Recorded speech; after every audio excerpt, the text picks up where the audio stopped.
Good evening.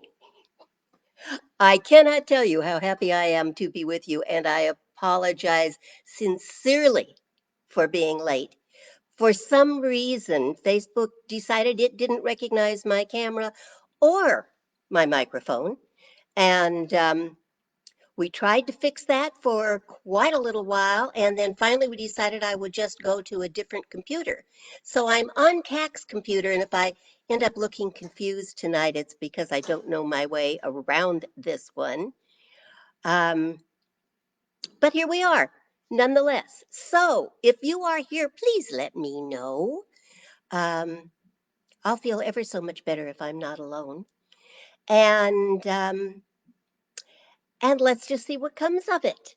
It's Wednesday. Hi, Dana. Thank you, darling, for letting me know that you're there. I'm glad I figured it out too. It's been a very frustrating few minutes here. Well, I guess it's been nearly a half an hour that we've been trying to get this right. Uh, and finally, the only decision was to go ahead and use a different computer because for some reason, Facebook doesn't like me tonight. Well, it doesn't like my computer. Obviously, it must like me. I'm so terribly likable. And I'm on. So good. How are you feeling, sweetheart? I know what's going on in your life, but how are you feeling? How is your how is your heart? How's your life going? Um, all that stuff that I need to know about you right now. So tell me what's going on in your beautiful life and what we can do to support you in it being even more beautiful. Hmm? This tells me we have several viewers, but nobody's showing up or saying anything. But say something. Let me know you're here. That would be very helpful. It's it's been a kind of frustrating half hour trying to get on here, so I'd like to know that you're here with me. That would make me feel good. All right, all right. I'm in the living room. If you're wondering why it looks different, I'm not in the office because because the computer in the office won't play with Facebook, or Facebook won't play with the computer in the office. I'm not sure exactly how that goes. Anyway, I'm in the living room. This is our living room, and it's absolutely gorgeous. Earlier in the day, let me sit properly here. There we go. The light picks it up and it looks almost church like. It's really interesting. CAC's done a couple of workshops down here, and I'm always amazed at how pretty it all looks. Oh, okay, Lainey, we will see you. Um, Come on back. We'll be here. We're not going anywhere. How about that? So, why don't I start talking about what I was going to talk about, and people will just catch up with us, I would imagine. Don't you think? Unless they gave up on us and didn't see my little notice that said I was having technical issues. But if that's the way it is, that's the way it is. And Dana, it's you and me, babe. Let's see. Okay, I'm getting your message. I'm learning how to use this computer as we go. Yeah, deep breathing, highly recommended. And definitely, sweetheart, reframing negative thoughts because although you have reason to go there, you know better. You know better. It just won't help. It's not that you're bad if you do that. It's just that it doesn't help. And let's just put all the positive stuff we can with you. So deep breath, and Jennifer's here. Yay, Jennifer! Yay! Yeah, we didn't figure it out. We switched computers. I don't know what's going on upstairs. I'm downstairs on CAC's laptop, and I only own two laptops, but neither one of them is plugged in the moment, so not helpful.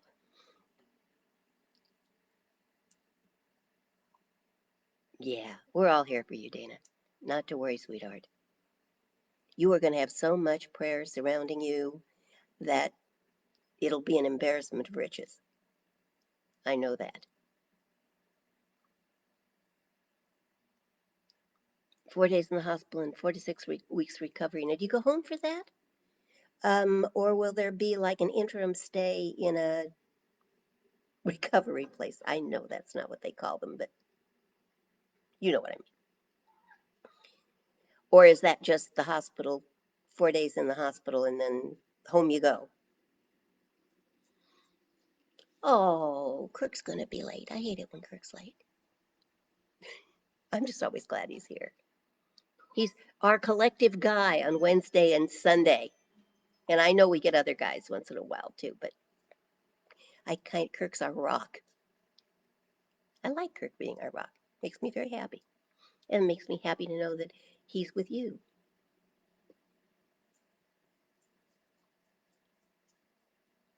We were just talking about Dana's surgery, which now has a date, May 7th. And well, it's right above your Kirk will be late. 4 days in the hospital, 4 to 6 weeks recovery.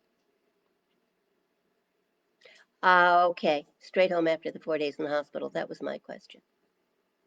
All right. Yeah, and then probably a whole bunch of physical therapy, huh?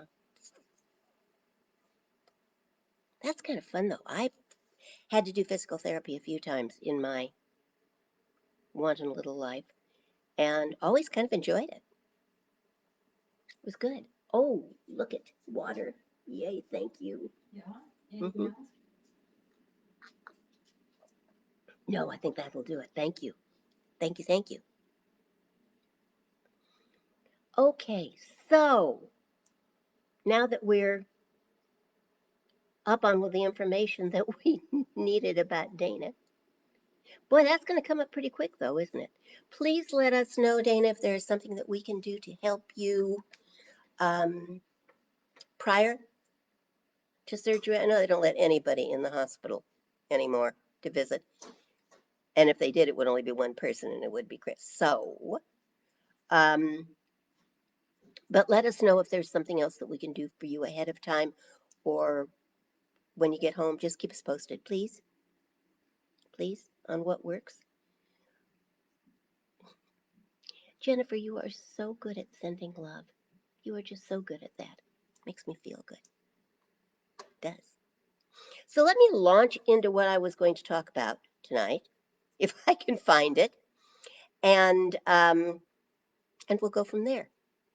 And I have a little something for you at the end of all of this, although I may have to run upstairs and post it because I don't quite know how to do it from here.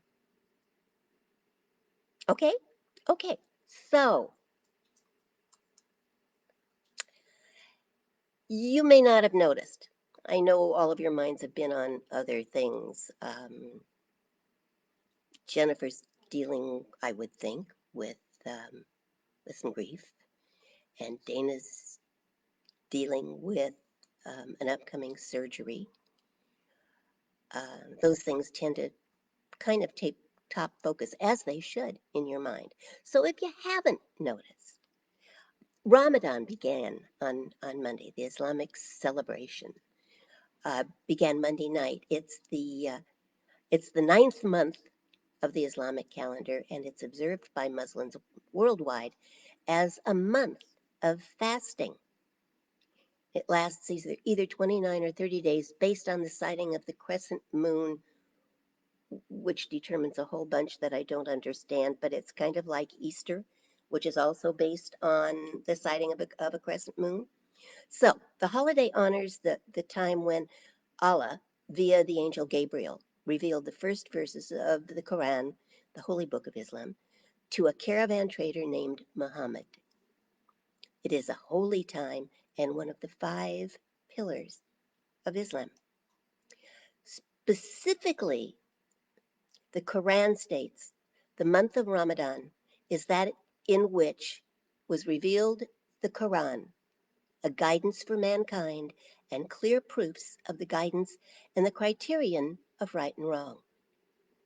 And whosoever of you is present, let him fast the month.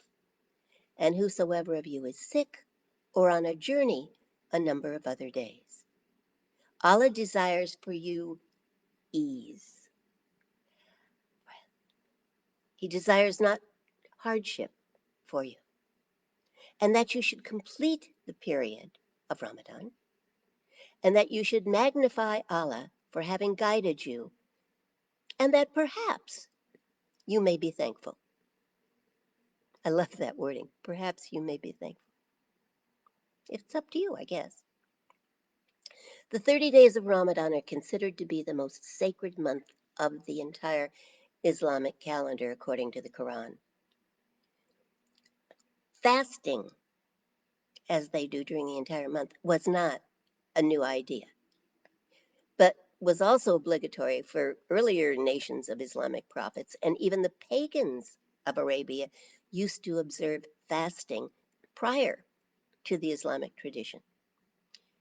It's believed that God even mentioned to Muhammad that fasting for his sake was not a new innovation in monotheism, but rather an ancient obligation practiced by those truly devoted to the oneness of God. An ancient obligation practiced by those truly devoted to the oneness of God. Hmm. Muslims believe that fasting cleanses the body, and the practice reminds them of the suffering of the poor. Ramadan is a time of spiritual reflection, improvement, and increased devotion as well as worship. During the 30 days, Muslims are expected to put more effort into following the teachings of Islam to learn more about their religion.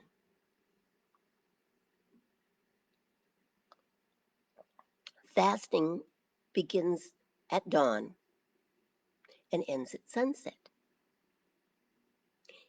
In addition to abstaining from eating and drinking, Muslims also increase their spiritual practice and increased personal restraint, such as abstaining from sexual relations and generally sinful speech and behavior. I wonder if sexual relations is considered generally sinful speech and behavior. Hmm. I would think not. Ramadan teaches Muslims how to better practice self discipline. Well, we could all use some of that, couldn't we? Self control, sacrifice, and empathy for those who are less fortunate. And it encourages actions of generosity and demands acts of charity. But back to fasting, which is what I really want to talk to you about. The act of fasting is said to redirect the heart and mind away from worldly activities in order to cleanse the soul by freeing it from impurities.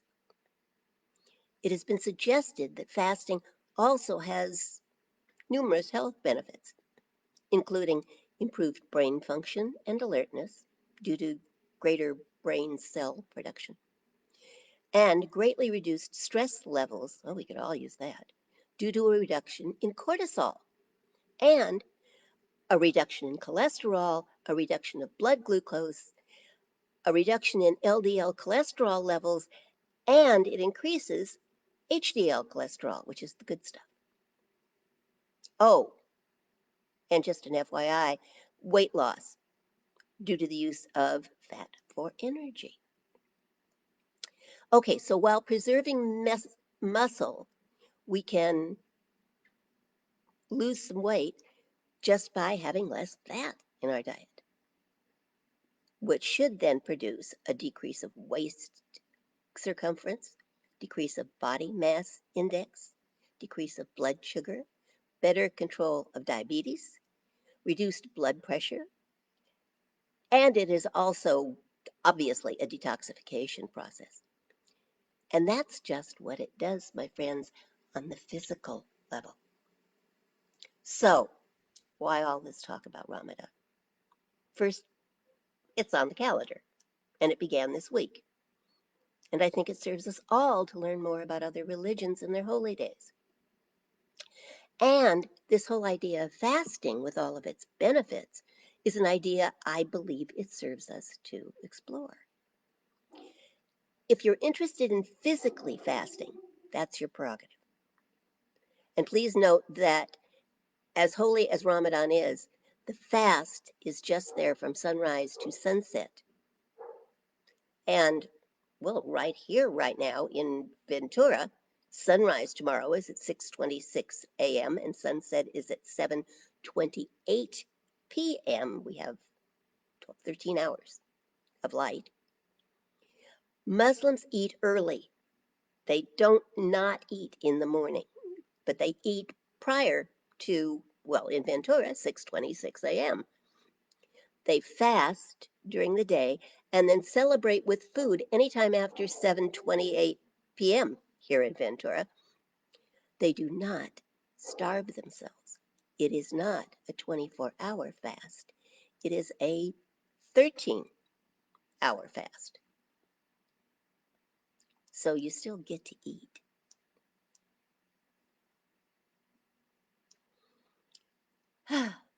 So they use the time when they're not eating during the daylight hours to consider the presence of God, to cleanse their hearts and minds, and to abstain from thoughts and behavior that take their minds in other directions.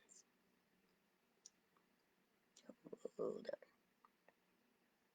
Ultimately, the purpose of Ramadan is, drumroll please, to focus on God. Couldn't hurt. We could all, I think, use a little mental cleansing and maybe some physical cleansing too, but that's up to you. We could all, I think, practice some fasting. Not necessarily from food or drink, again, that's your choice, but from thoughts and behaviors that defile us by limiting the divine within. I find it just an interesting idea that we might consider Ramadan an opportunity for each of us to practice fasting from limiting thoughts, limiting language, limiting behaviors that only serve to complicate our lives. To practice fasting for just 30 days.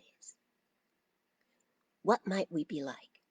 What might our lives be like if we consciously abstained from all that limited negative thinking for just 30 days?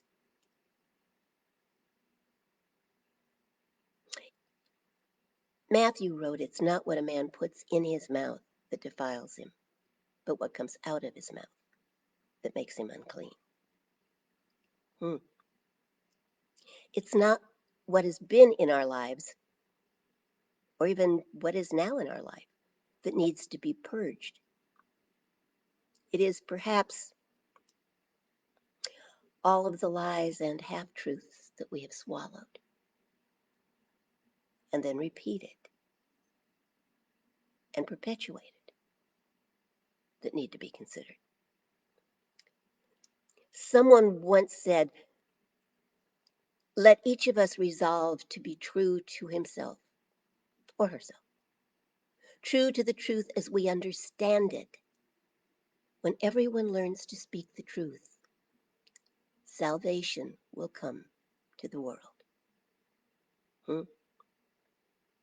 So the first step, I think, regardless of history, regardless of appearances, is to first recognize the presence of God, the presence of unlimited power, of unlimited resources, of unlimited ability right where you are, right now, always, everywhere, regardless of anything else.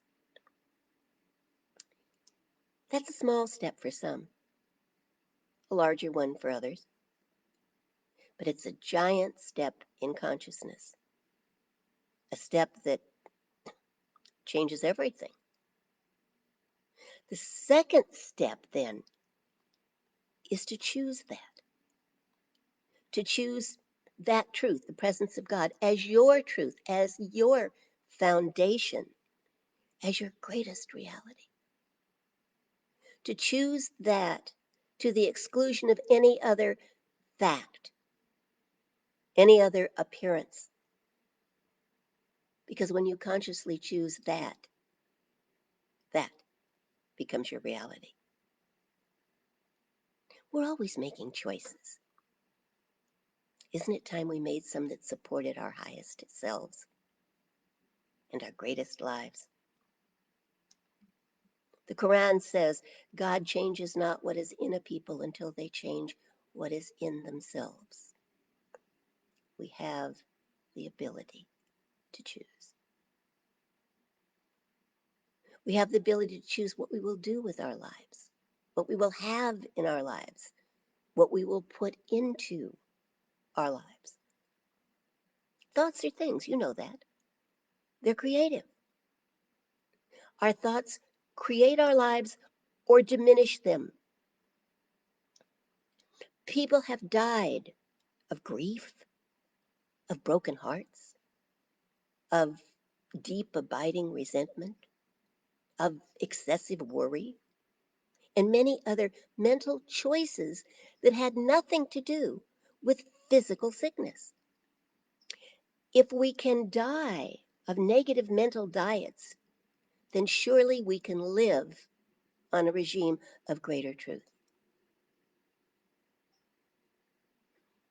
We can live on a regimen of positive states of mind, of the awareness that we are surrounded by and immersed in a life that is wholly holy. What could be more positive than a realization of the presence of God in your life? The presence of power, of wisdom, of love.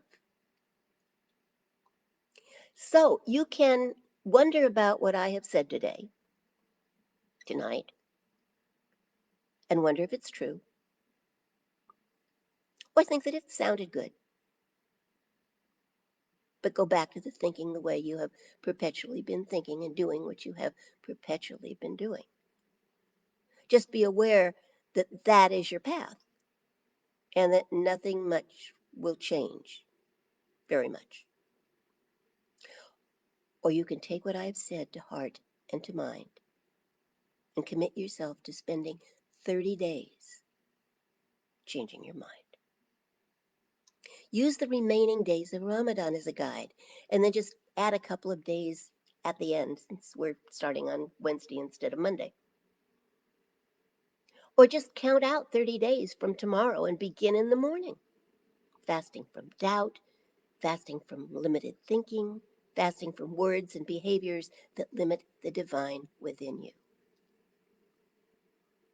I would pray, and I will, that you spend 30 days committed to being wholly aware of the presence of God in your life, regardless of appearances. And trust me, if you do that, I guarantee that the appearances will change. 30 days for being aware of the holy being that you are. 30 days. During this sacred time to honoring the sacred within you. Shakespeare, I think it was Shakespeare, wrote, "Our doubts are traitors and make us lose the good we oft might win by fearing to attempt." Don't be afraid to do this. Don't allow your doubts to cause you to lose the good you can win. You are wholly holy. You are an expression of God and a co-creator with the infinite, with the unlimited. If you are truly ready to experience that, take the challenge. Make this commitment. 30 days, fasting from negativity, fasting from doubt, fasting from any words or thought that demean the God within you. Okay, so I know some of you are thinking it's a great idea, and you would do it if you had the time. It's my experience that we have the time for anything when we make the time for it. And if we don't make the time, it's because something within us is trying to keep us from doing it. Now, either we really just don't want to do it and get the results that it promises, or some old tape is running in our mind that is telling us that we personally are not worthy of the outstanding results we might get if we actually did do what we're avoiding. Too busy? Are you really? Too busy to live life at a higher level? Too busy to take 30 days? Less time than it would take to enroll in a hobby or a scholastic course? 30 days to meld your mind and your spirit so that you can actualize the power within you for a better life. 30 days flies by. Joe Biden has been president for well over twice that much time, and he's a busy man. He will address the nation on April 28th, 14 days from now, his 100th day in office, over 3 times what this challenge asks of you. The month of Ramadan is about guidance for humankind and clear proof of the guidance. Whosoever of you is present, let that person fast the month. Fast from negativity, fast from self demeaning words and thoughts, fast from declarations of lack and limitation. Doesn't have to be hard, it just has to be done. I found a little piece in a Unity publication from 2019 that might give you some ideas. It's adapted first by Unity and more recently by me from the original writings of William Arthur Ward, an American author, teacher, and pastor who lived from 1921 to 1994. I'm going to post this for you. Well, actually, Pat Cack is going to post it for you. But let's just say it together, shall we? I'll say it first and then you repeat. I fast from judging others. I feast on beholding the God within them.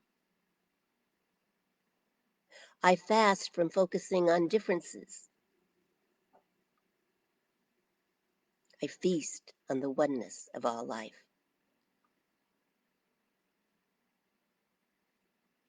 I fast from apparent darkness.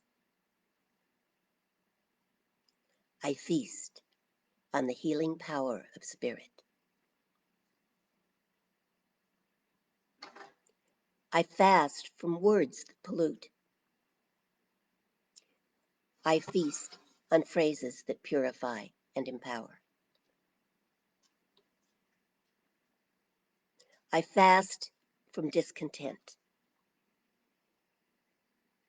I feast on gratitude. I fast from anger. I feast on patience. I fast from pessimism. I feast on optimism. I fast from worry. I feast on divine order. I fast from complaining. I feast on appreciation. I fast from negatives. I feast on affirmatives. I fast from hostility. I feast on non resistance. I fast from bitterness. I feast on forgiveness. I fast from self-concern. I feast on compassion for others. I fast from anxiety. I feast on faith in eternal truth. I fast from discouragement. I feast on hope.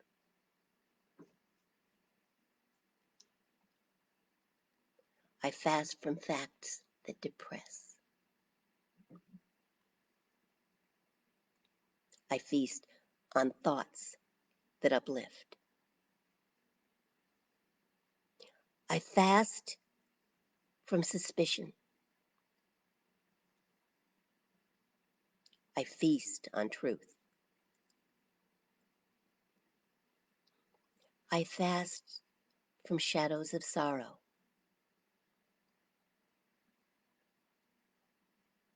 I feast on the serenity of silence. I fast from problems that overwhelm. I feast on the power of prayer. And now, in the silence of prayer, I rest.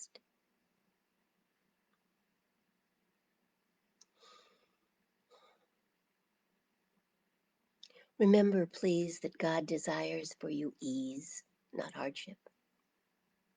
And God desires that you should complete the period, the 30 days, and that you should magnify the elements of God that are within you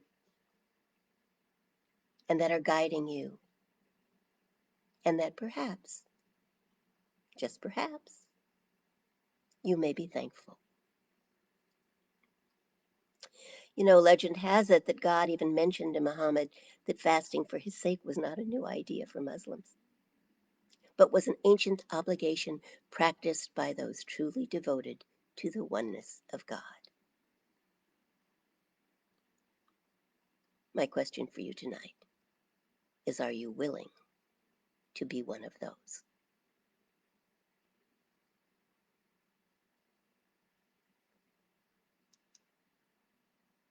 Are you?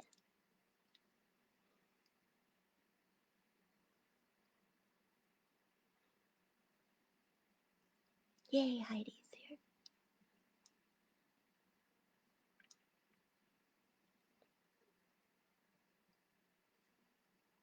And we will post, or have already posted. I don't know because I can't see and I don't dare push too many buttons because it's not my computer and I don't know what it will do. But we will post that reading. Um, and if you really want to take on the challenge, and it is a challenge, I got that. Fasting from daybreak till the sun sets.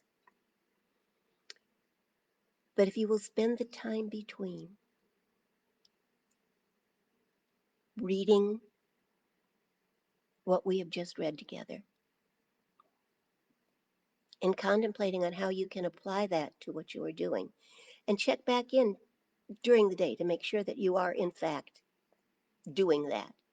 You would read it through every morning and then live it during the day. I absolutely guarantee you, you will be living a different life in 30 days.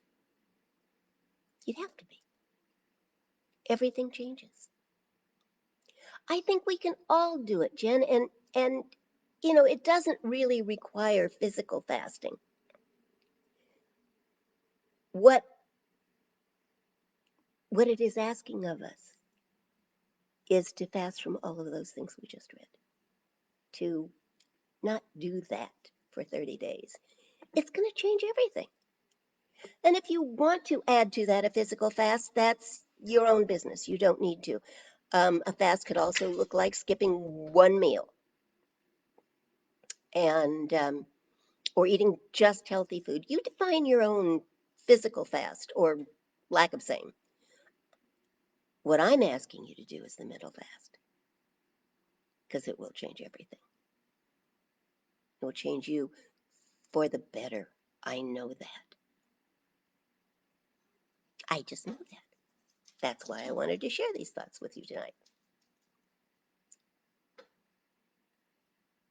We have pet prancing going on behind us. It's not a bad thing. Um, the little terrorist has been a little doll today, so I'm forgiving him almost anything. Ah,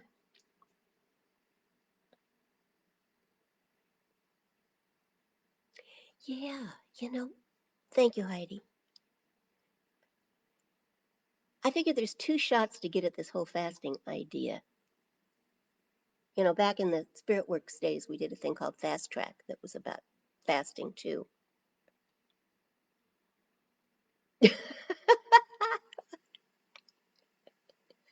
Hi, Kirk.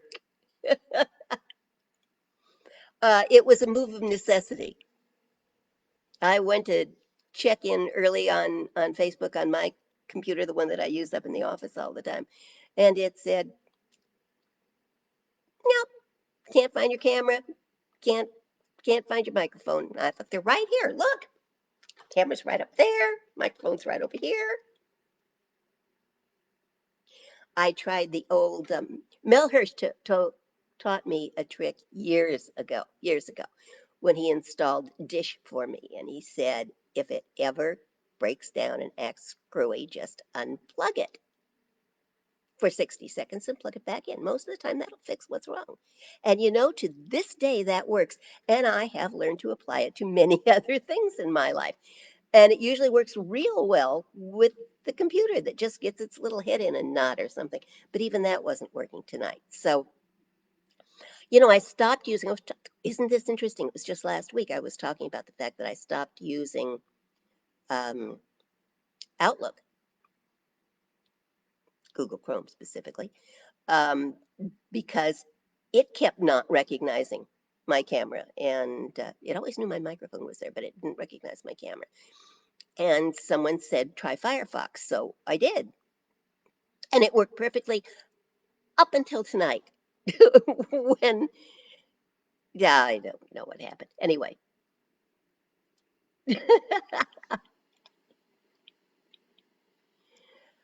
Oh, yeah, I suppose that's true, Heidi. They like to remind us who's in charge, and it's not us, according to them. Well, I just switched computers and then had to have a quick lesson on how to use this one because I had never used it before. And all of a sudden everything's different, and she's got a different program in it than I'm used to using, which I think I actually like, but I'm fumbling. Oh, perfect, Jennifer. I saw your post last week, and then but I didn't see it until after I clicked off. So I think that would be fun to have. You've obviously already ordered it. I think I was on Etsy, huh? Do you just type in abracadabra pendant? Probably. It's generally that simple. Okay, so folks, we got a few more minutes. You want to talk or pray? I'll give you an option, but you have to answer me fairly quickly. And I don't know how far ahead I am.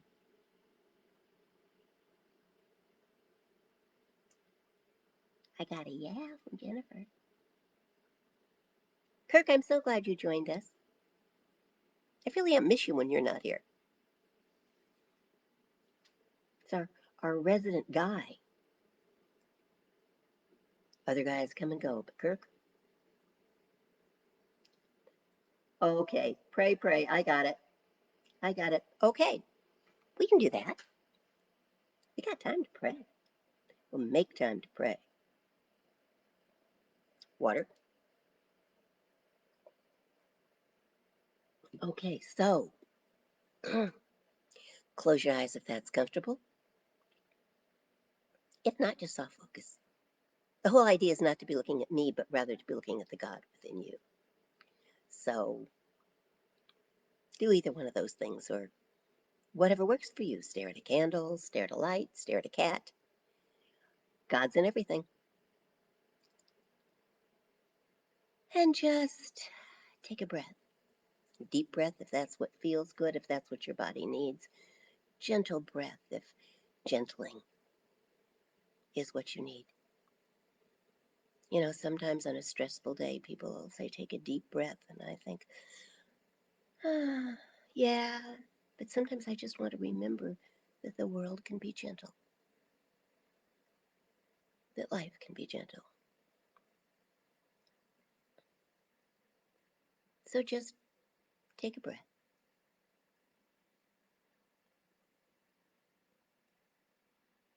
And breathe in your awareness of the presence of spirit.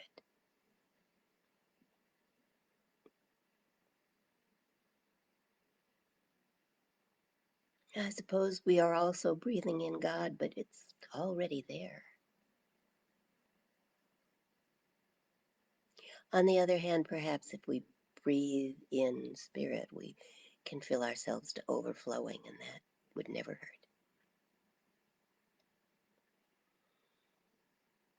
So we breathe in our awareness, we breathe in spirit,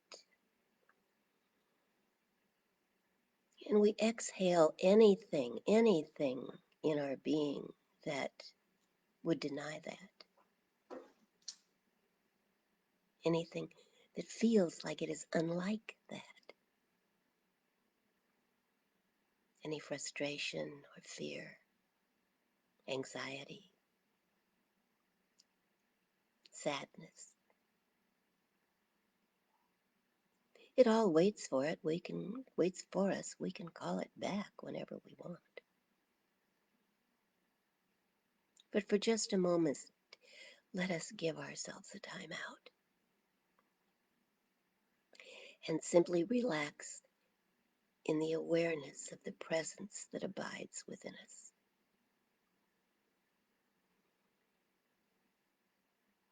Gentle breaths, breathing in the grace, the comfort, the love of God, and exhaling anything within us that would deny that.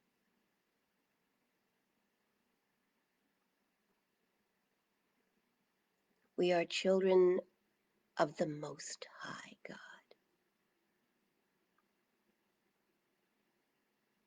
children of creation, God's becoming.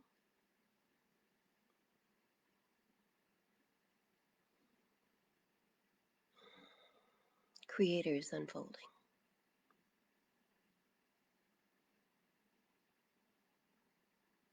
And so I claim for each of us tonight peace, power, and the awareness of the presence of that which is holy, holy within us.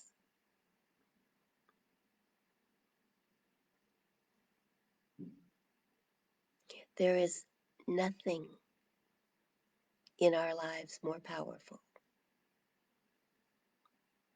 or more empowering than that. Nothing.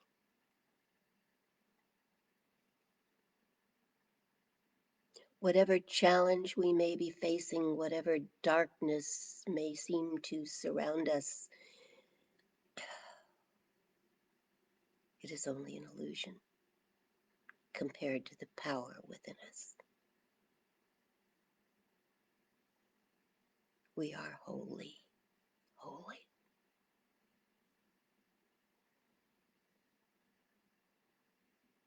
And I know for each of us tonight that which we have held in our hearts as a desire is fulfilled. and we have only to accept it.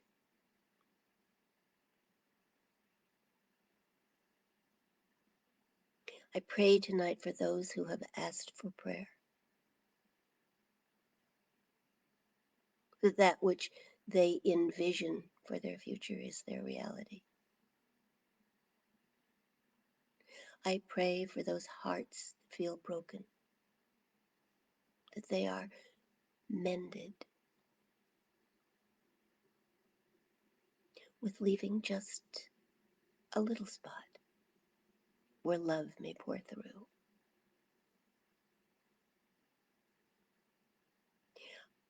I pray for those who have lost those who are close to them,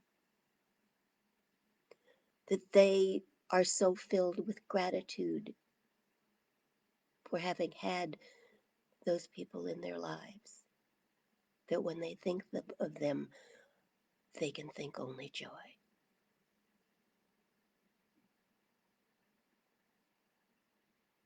I pray for those who have passed on, that they realize how impactful their life has been and the difference they have made in so many lives.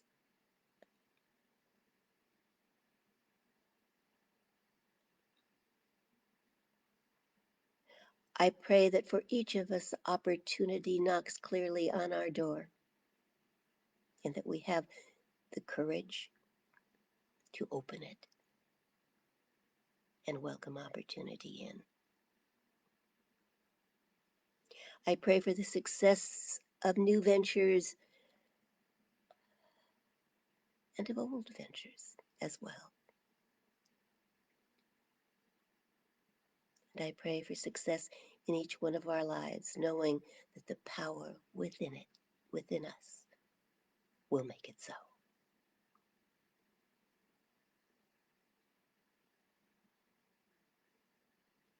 In deepest gratitude,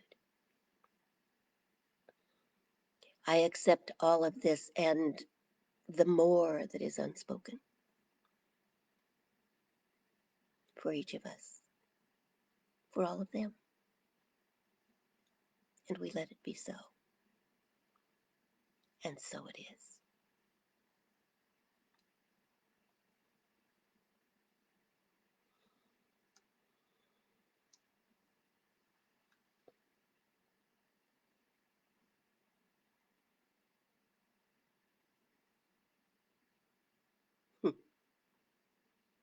Well, we've gone a few minutes over, but I think prayer time is worth it. It certainly is for me. Thank you all for being here tonight. Love you all very, very much. Love you all very, very much. I'll see you on Sunday and back here next Wednesday. And in the meantime, here's to your fast. It's after sunset. Love you all. Have a good night and an even better tomorrow.